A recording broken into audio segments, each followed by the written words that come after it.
everyone. Today we are talking about the world's most popular social lubricant that also doubles as a biological sledgehammer, alcohol. The world's most socially acceptable drug.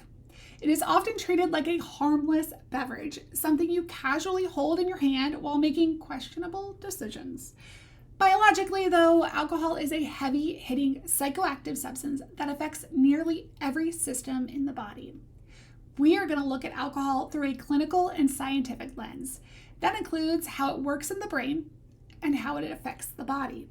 Also, why it feels stimulating even though it is very much not, and why its risks are often so underestimated.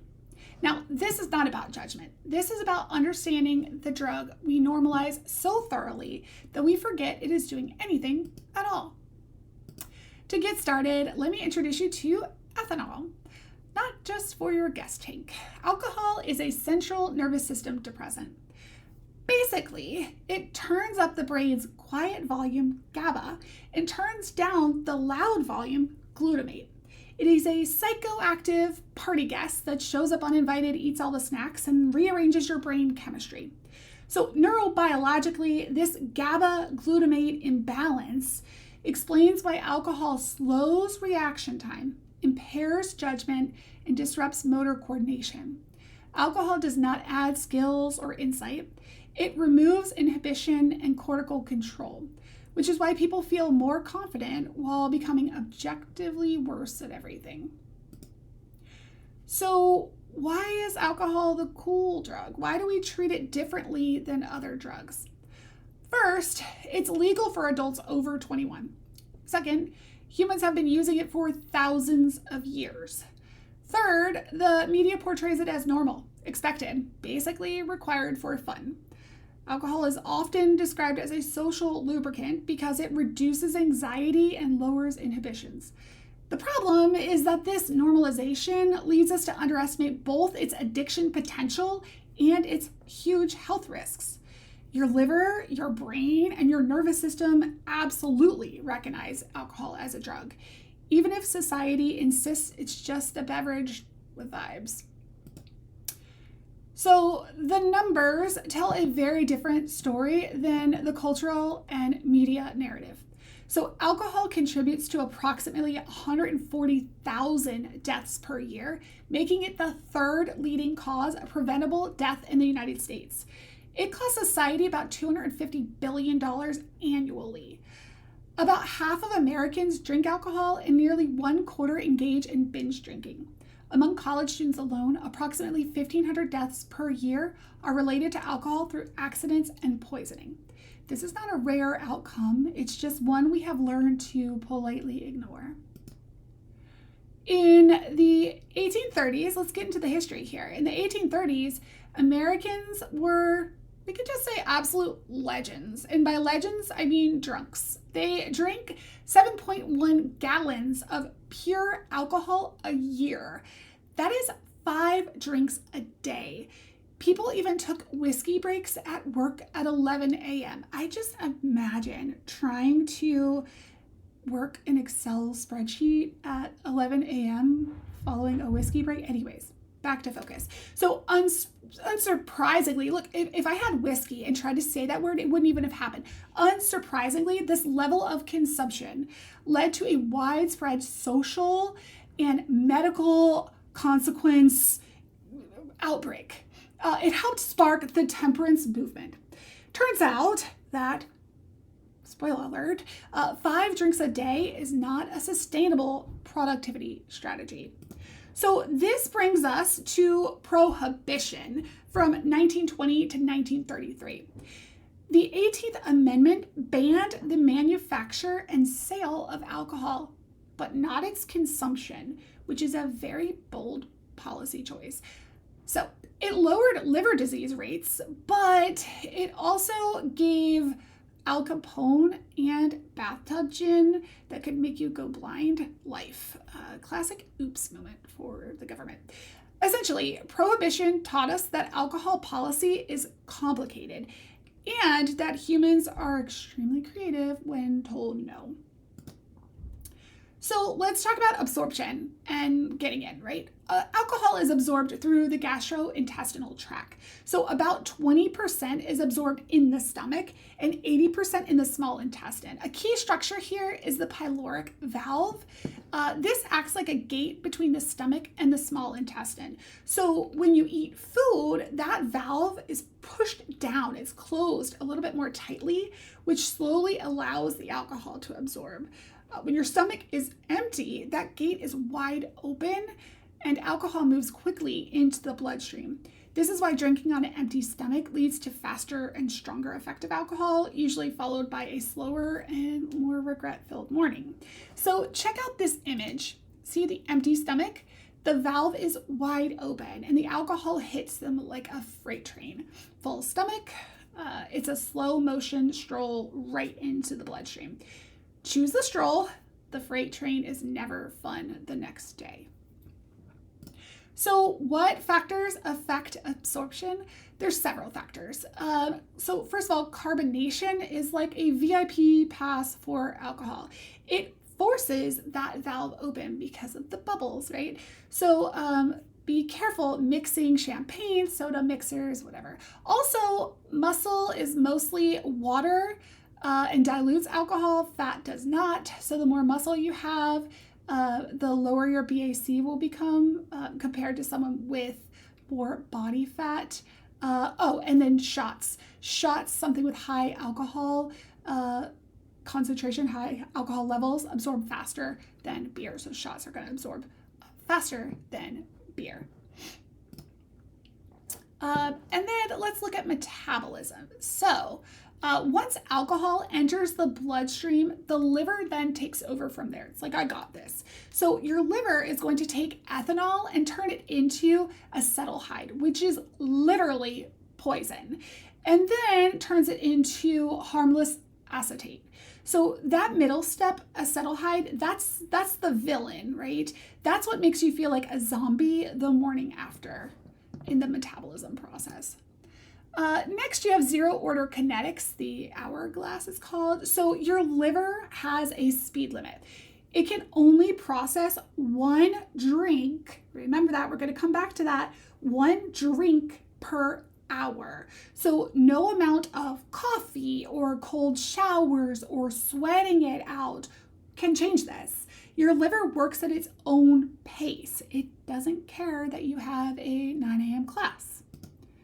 So let's talk about biological inequity, right? So it is real here. Women have fewer stomach enzymes to break down alcohol before it hits the blood and less body water to dilute it. So the same drink, different results, okay? Yes, science is super unfair. So looking at the data here, you can see how the BAC gap widens between men and women of the same exact weight. It's all about those enzymes and the water volume. Not fair.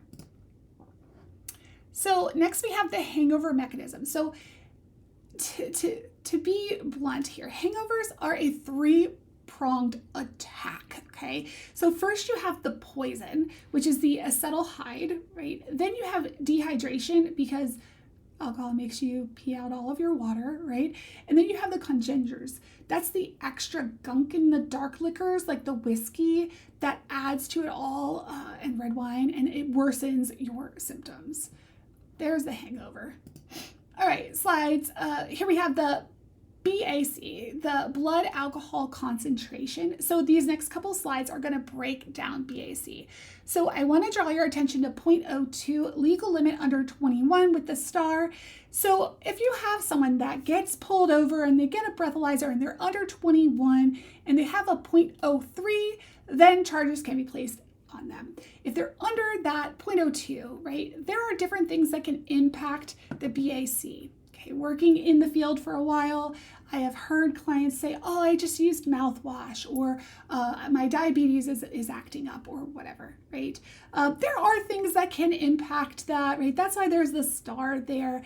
We're not going to dive into that right now because There's so many variables, extraneous variables that impact that. So I included it here, but we're not going to dive into that for right now. But we keep going down this list. 0.04, you see it's buzzed, lowered inhibition, and then we have 0.08. So this is the legal limit for driving, but it's not a safe number. It's just the you're going to jail number. So at this level, your peripheral vision is narrow and your judgment is severely impaired.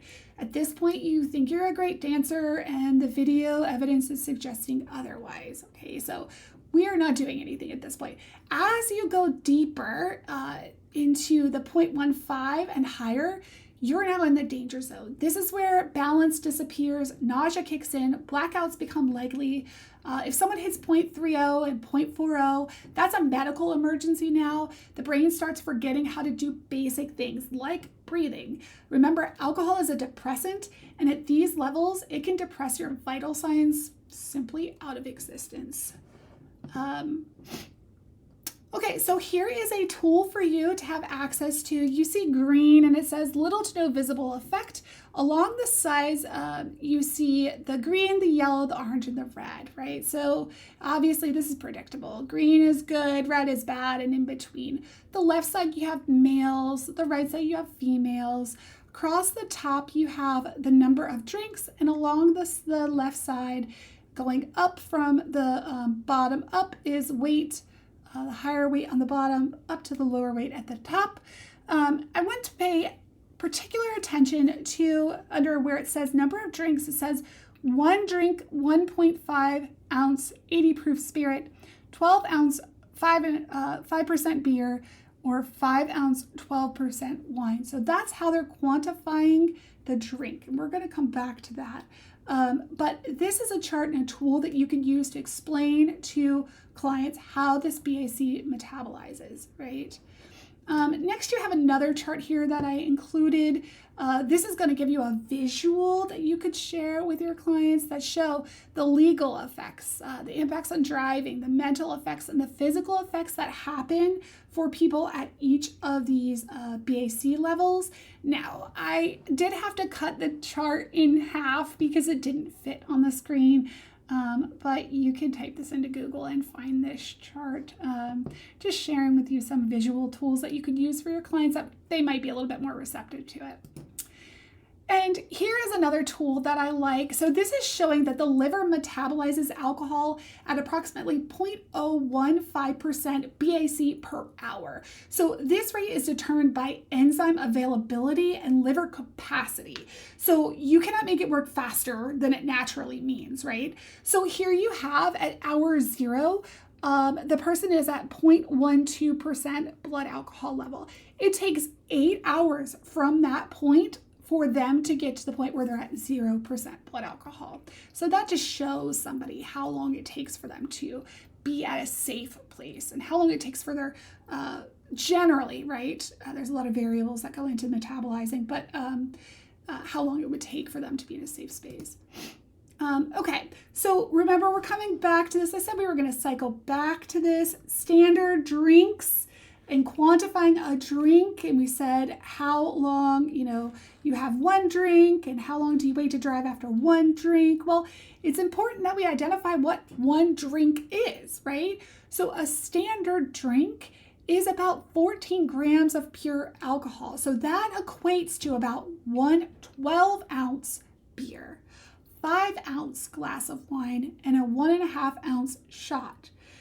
Many people will accidentally drink 2 or 3 standard drinks and quantify it as one, right? They'll get a big margarita or a big glass of wine, or they'll get a double shot and they'll count that as one drink, right? Well, I had one drink.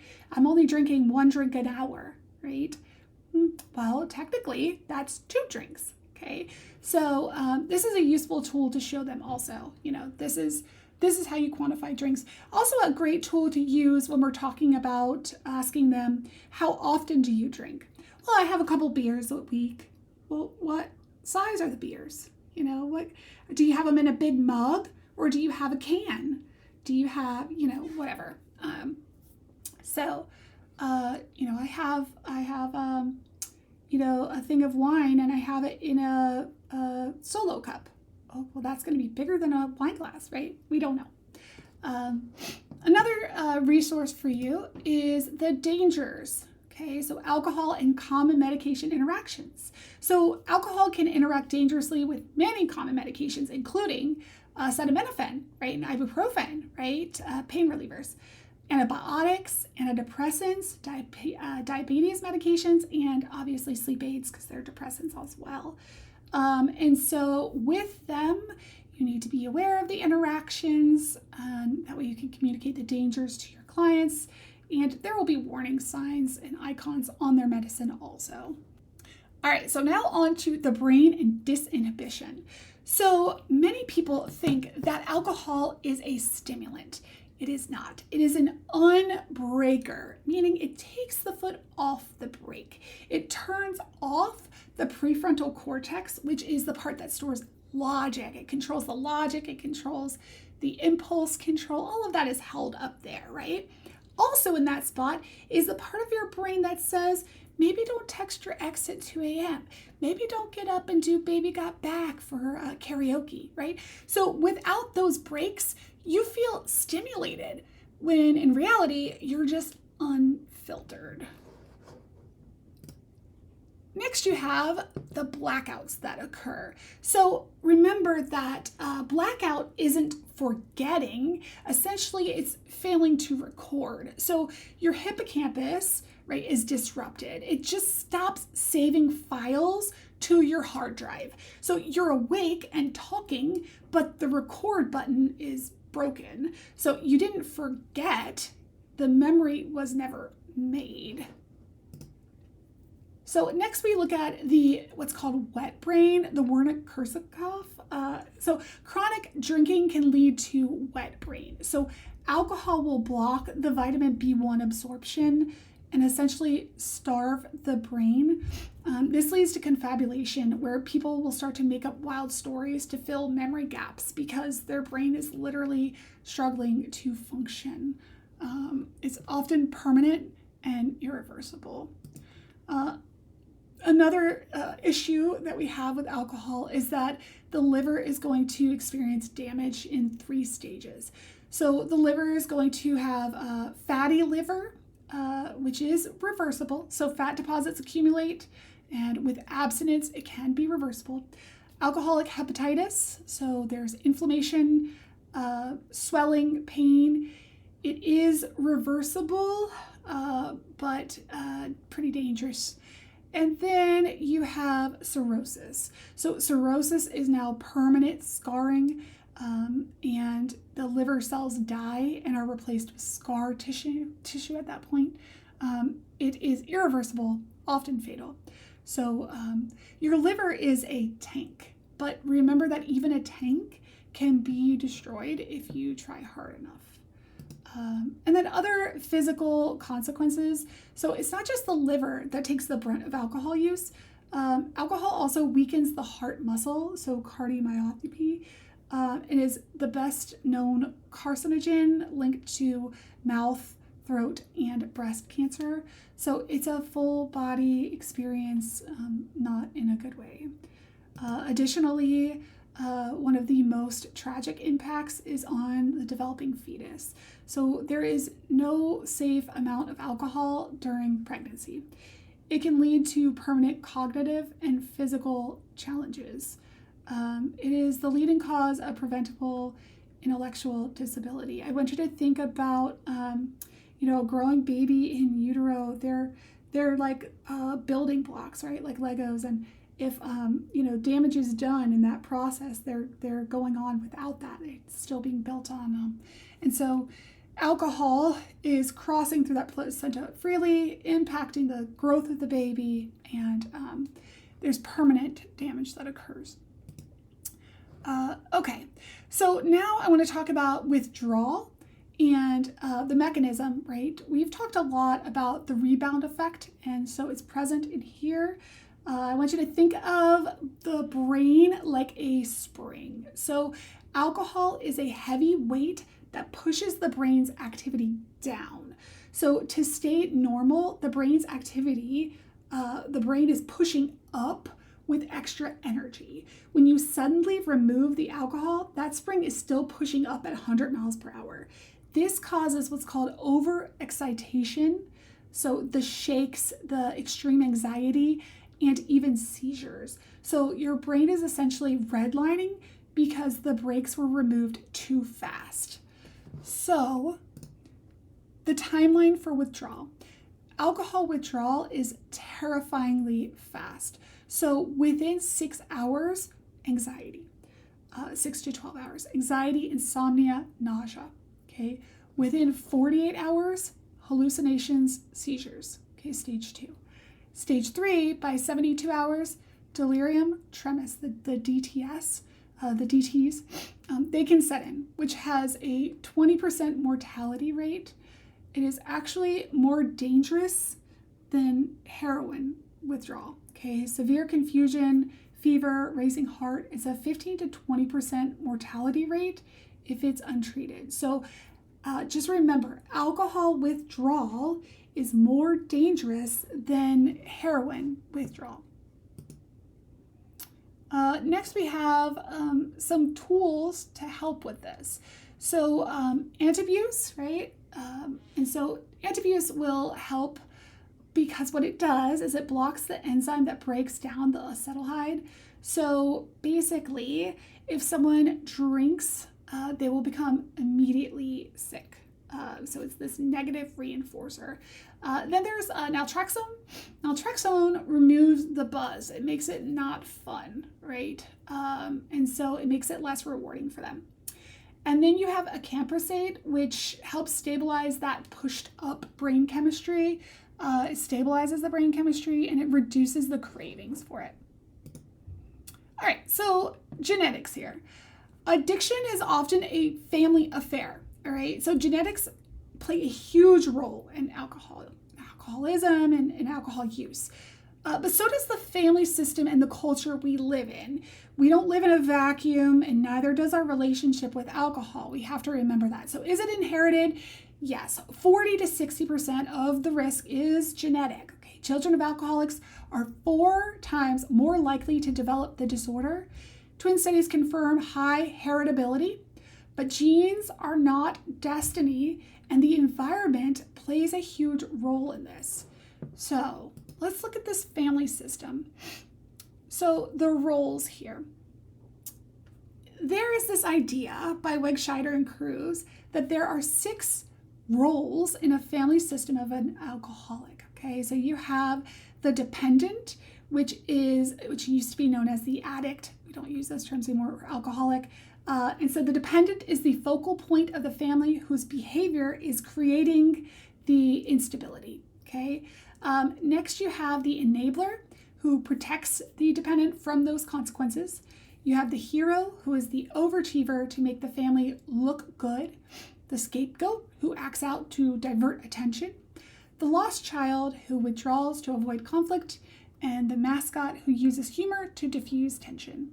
So here's a diagram that shows how the whole family adapts to one person's drinking.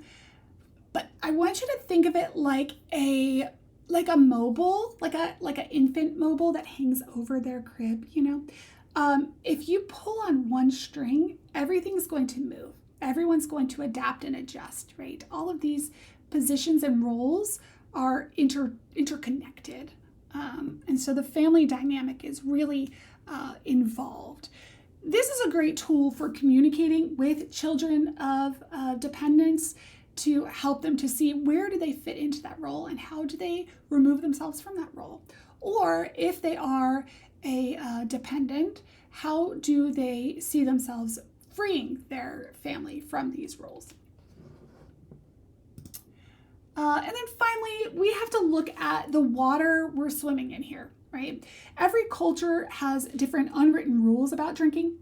Some are what we call wet cultures, like Italy and France, where alcohol is a normal part of daily life and meals. And others are dry cultures. In the US, we have a binge culture.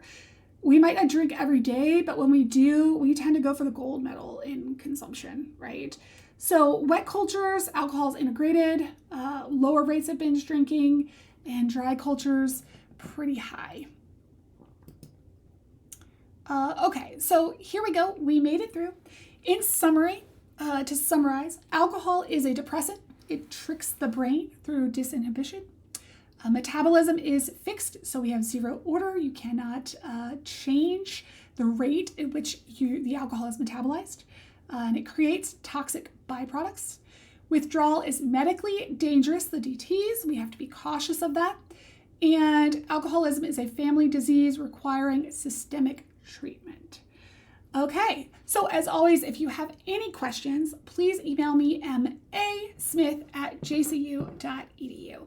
Have a wonderful one.